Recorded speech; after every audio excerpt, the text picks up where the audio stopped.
दोस्तों, बिहार में सरकार बनाने के लिए 36 का आंकड़ा सभी को चाहिए होता है। ये 36 का आंकड़ा क्या है, आज के इस वीडियो में हम उसी पर करेंगे बात। नमस्कार, मैं हूं अवंतिका। 36 का आंकड़ा जो है वो ईबीसी वोट बैंक से जुड़ा हुआ है। बिहार में ईबीसी यानी अति पिछड़ा समाज जो है वो करीब करीब 36% से ज्यादा बताया जाता है। इसमें करीब 122 छोटी छोटी जातियां आती हैं, जिनका बिहार में जो प्रतिशत है वो करीब 1 से 1.5, 2, 2.5, 3 और बहुत ज्यादा 3.5%। इससे ज्यादा ये जातियां नहीं हैं।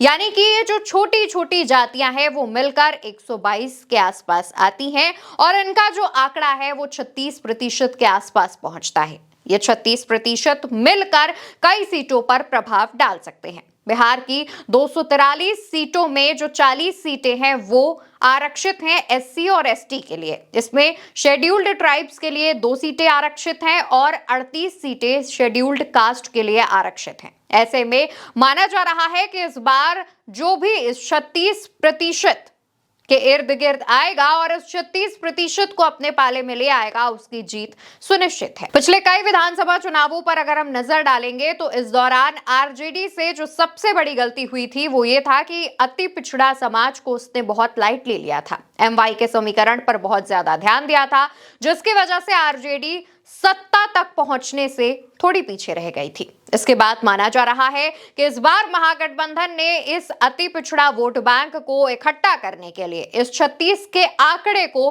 पाने के लिए बहुत सारी मेहनत कर ली है। वो मेहनत जमीन पर भी दिख रही है और वैसा ही कुछ हम आपको बताने वाले हैं। जैसे कि राहुल गांधी बीते महीने जब सीडब्ल्यूसी की बैठक कांग्रेस की पटना में हुई थी, उस दौरान जब वो पटना पहुंचते हैं तो यहां पर खास तौर पर अति पिछड़ा न्याय संकल्प पत्र जारी करते हैं। इसमें 10 जो संकल्प हैं वो अति पिछड़ा समाज के लिए लेते हैं। इसके कुछ समय बाद तेजस्वी यादव एक समारोह करते हैं, कार्यक्रम करते हैं। कार्यक्रम को नाम देते हैं कर्पूरी अति पिछड़ा अधिकार संवाद। यहाँ पर वो कार्यक्रम करते हैं और कहते हैं कि अति पिछड़ा वोट बैंक नहीं बल्कि पावर बैंक बनेगा। तेजस्वी साफ साफ समझ गए हैं कि अति पिछड़ा जिसके पक्ष में मुख्यमंत्री की कुर्सी, उसके पक्ष में।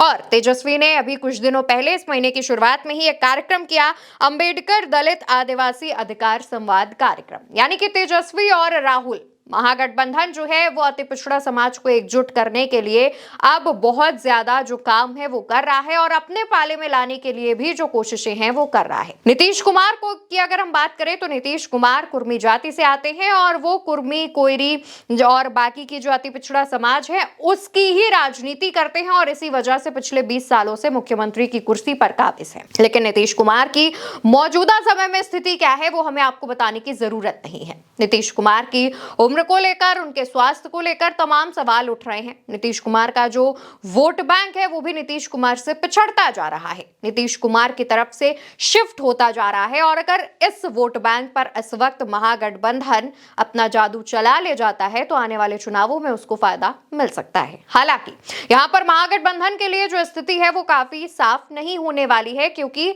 नीतीश कुमार के साथ साथ अति पिछड़ा समाज की जो राजनीति है वो जीतन राम मांझी भी करते हैं, उपेंद्र कुशवाहा कोयरी समाज से आते हैं और खुद चिराग पासवान भी दलित समाज से आते हैं। तो ये जो समीकरण है वो भी महागठबंधन के लिए मुसीबतें खड़ी कर सकता है। लेकिन जिस तरीके से राहुल और तेजस्वी लगातार अति पिछड़ा समाज को लेकर बातें कर रहे हैं, उनके लिए मैनिफेस्टो जारी कर रहे हैं, उनके समाज के लिए सम्मेलन कर रहे हैं और उनसे वादे कर रहे हैं, उसके बाद माना जा रहा है कि इस बार 36 के आंकड़े को लेकर के जो फाइट होने वाली है वो काफी तगड़ी होगी।